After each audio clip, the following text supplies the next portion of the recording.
এই আবু কাতাল 9 জুন 2024 রিয়াসিতে আপনার যদি মনে থাকে, জম্মু কাশ্মীর থেকে ওরা একটা মন্দির গেছিল, ওখানে একটা টুকরি মন্দির বলে আছে, সেখান থেকে যখন বাসটা ফেরত আসছিল ওখানে 9 জনকে কিন্তু এরই প্ল্যান মাস্টার মাইন্ড হচ্ছে আবু কাতাল 9 জনকে মেরেছিল। তার মধ্যে একটা 9 বছরের ছোট বাচ্চা ছিল, 4 জন মহিলা ছিল এবং বাকিরা মানুষরা ছিল।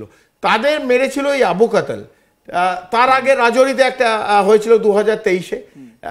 আবু কাতাল অথবা পাকিস্তান আইএসআই অনেক রকম প্ল্যান করতে পারে, করতে থাকুন, কিন্তু আপনার এই দেশে পাকিস্তানের ভূমিতে এই আবু কাতাল মতন লোককে কেউ না কেউ এসে তাদেরও মেরে দিয়ে যাচ্ছে। এটা মনে রাখতে হবে আইএসআইকে। ইন্টেলিজেন্স মিট হচ্ছে, অজিত ডোভাল চেয়ার করছেন। আপনার কাছে আমার যেটা প্রথম প্রশ্ন, একজন মানে সাংবাদিক হিসেবে এবং এই বিষয়গুলো দেখার নিরিখে, কয়েক বছর আগে পর্যন্ত 2014-র আগেও যদি আমরা চলে যাই তাহলে দেখা যেত যে এই ধরনের মিটিং তো হতোই, কিন্তু ইউরোপের কোনো দেশে, আমেরিকায় বা অন্য কোনো প্রভাবশালী দেশে, কিন্তু সিনারিওটা পুরোপুরি চেঞ্জ হয়ে গেছে। ভারতে এই গুরুত্বপূর্ণ মিটিং হচ্ছে এবং ভারতের যিনি ন্যাশনাল সিকিউরিটি অ্যাডভাইজার তিনি এটাকে চেয়ার করছেন। আমি সবার জন্য বলি যারা দেখছে, এই রকম যে কনফারেন্স হয় বিশেষ করে ইন্টেলিজেন্স এজেন্সির, এটা বিশ্বে 2টো জায়গায় হয়, অনেক জায়গায় হয় না।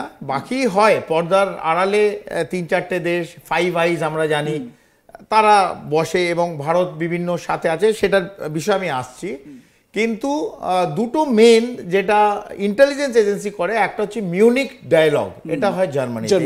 এই জাস্ট কিছুদিন আগে হলো, এটা মাস দেড়েক আগে হলো, যেখানে সমস্ত ইন্টেলিজেন্স এজেন্সির যারা boss they had attended that. আর একটা হয় সাংগ্রিলাটা হয় হচ্ছে সিঙ্গাপুরে।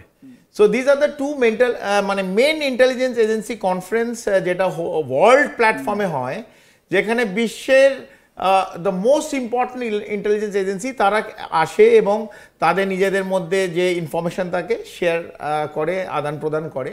তবে প্রথমবার রিসার্চ অ্যান্ড অ্যানালিসিস উইং, আমাদের যে এক্সটার্নাল ইন্টেলিজেন্স এজেন্সি, জেনারেলি আমরা সবাই একটু সতর্ক থাকি রয়ের সম্বন্ধে বলার, এটা ক্যামেরার সামনে অনেকে বলতে চায় না, যতক্ষণ কিছু বড় কিছু না ঘটে যায় রিসার্চ অ্যান্ড অ্যানালিসিস উইংয়ের সম্বন্ধে আমরা জেনারেলি বলি না। কিন্তু প্রথমবার ভারতের রিসার্চ অ্যান্ড অ্যানালিসিস উইং এই ইন্টেলিজেন্স যে কনফারেন্স হলো, আপনি ঠিক বলেছেন, 28টা দেশের, যেখানে ইউএস ডাইরেক্টর ন্যাশনাল ইন্টেলিজেন্স তুলসী গাবার থেকে নিয়ে ক্যানাডার সঙ্গে আমাদের একটা দূরত্ব হয়ে গেছিল। আপনারা প্রত্যেকে জানেন নিজার কিলিং নিয়ে খালিস্তানে আমাদের একটা ওখান থেকে অ্যাম্বাসেডারকে পাঠায়, আমরাও এখান থেকে পাঠিয়ে দিই। তো একটা দূরত্ব হয়েছিল। তাদের ইন্টেলিজেন্স বস MI6 মোসাদ থেকে নিয়ে গিয়ে Germany, east European countries, west European countries এবং south east Asia, China of course নয়, পাকিস্তান নয়, মিডল ইস্টের অনেক দেশ নয়, এরা সমস্ত দিল্লিতে গতকাল একটা কনফারেন্স হয়েছিল, যেটা national security adviser mister Doval তার নেতৃত্বে তিনি চেয়ার করেছিলেন। এবং বিশেষত যে ভারতবর্ষ আজকে এইভাবে একটা এজেন্সি, প্রত্যেকটা এজেন্সিকে নিয়ে মিটিং করছে, এটা নিশ্চিতভাবে খুব গুরুত্বপূর্ণ। এক, দ্বিতীয়ত হচ্ছে যে এটার মধ্যে থেকে আমরা এক্সট্রাডিশন ট্রিটি, যেটা বিভিন্ন টেররিস্ট যারা একটা দেশে করে অন্য দেশে পালিয়ে যায়, এবং আমাদের যেহেতু অনেক দেশের সঙ্গে এক্সট্রাডিশন ট্রিটি নেই, তাদের নিয়ে আসতে আমাদের খুব অসুবিধে হয়। তাদের দেশে যে লিগ্যাল রুলস আছে সেগুলো আটকে যায়। তার সঙ্গে আমাদের narcotics is a major problem in the world, narcotics নিয়ে হয়েছে।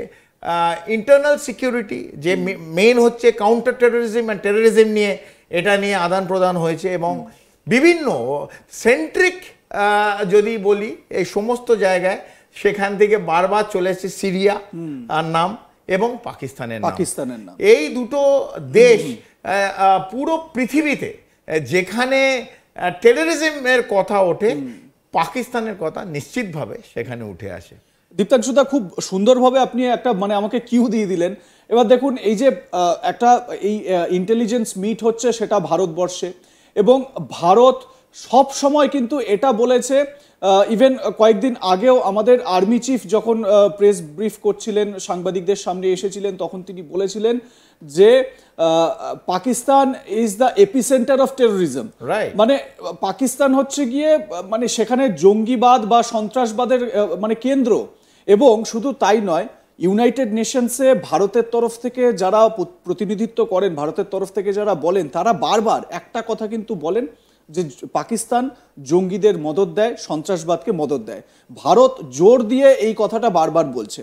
এবার সেই রকম একটা দেশ মানে ভারতবর্ষ যারা কনফিডেন্টের সঙ্গে এই কথাটা বলছে, তাদের দেশে যখন এই মিটিংটা হচ্ছে তার একটা গুরুত্ব রয়েছে, প্রথম একটা বিষয়। দ্বিতীয়ত হচ্ছে গিয়ে দেখুন, এমন একটা সময় মিটিংটা হচ্ছে, পাকিস্তান পুরোপুরি জেরবার। পাকিস্তানে প্রথমে বালোচিস্তান বিএলএ, বালোচ লিবারেশন আর্মির তরফ থেকে তারা একটা ট্রেন হাইজ্যাক করলো, সেখানে তারা একটা মেসেজ দিল জাফর এক্সপ্রেস, তারা একটা মেসেজ দিল পাকিস্তান সেনাকে। তারপর দেখুন টিটিপি তেহরিকি তালিবান একটা ব্লাস্ট করলো পাখতুন খাইবার পাখতুনখোয়া ওই এরিয়ায়। তারপর আবার দেখুন এই যে কালকে 24 ঘন্টা আগের খবর, লস্করের এক নেতা সৈয়দ হাফিজ ঘনিষ্ঠ হাফিজ আবু কাতল, তাকে একেবারে নিকেশ করা হয়েছে। এই যে পরপর এই ধরনের যে ঘটনাগুলো, আইএসআই পুরোপুরিভাবে ব্যর্থ হচ্ছে, একদম ব্যর্থ। সেই রকম একটা পরিস্থিতিতে ভারতে এই যে মিটিংটা হচ্ছে, আমার মনে হয় যে পাকিস্তানের এই মুহূর্তে চুপচাপ বসে থাকাই উচিত, কোনো কিছুতে কোনো অ্যাক্টিভিটি কোনো কিছু না করাই উচিত। কিন্তু তা সত্ত্বেও পাকিস্তান কিভাবে সাহস দেখায় এই বাংলাদেশকে একটু খোঁচাবে, বাংলাদেশকে উস্কাবে যে ভারত বিরোধী তোমরা একটা স্টেপ নাও, মন্তব্য করো, মানে এই স্ট্র্যাটেজিটা কিরকম? Pakistan is a failed state, Pakistan is a rogue state. এটা আমার ক্যামেরার সামনে বলতে আর একটা রাষ্ট্র সম্বন্ধে আমার এক সেকেন্ড দ্বিধা লাগছে না। বাংলাদেশের প্রতি আমি বলতে গেলে আমার একটা দ্বিধা লাগবে, কারণ আমাদের বন্ধু দেশ। কিন্তু Pakistan is a failed state. Pakistan এই যে বিভিন্ন যে সংগঠন, এই টেররিস্ট সংগঠন, যে যতগুলো টেররিস্ট সংগঠন, সে লস্করে তৈবা হোক অথবা জামাতে দোয়া হোক, হাফিজ সাইদের কথা বলুন, যার কথা বলুন, এই আমাদের 26/11 হয়েছে, জার্মান বেকারি ব্লাস্ট হয়েছে পুনায়, আমাদের জম্মু অ্যান্ড কাশ্মীরে 1989 till date multiple such activity.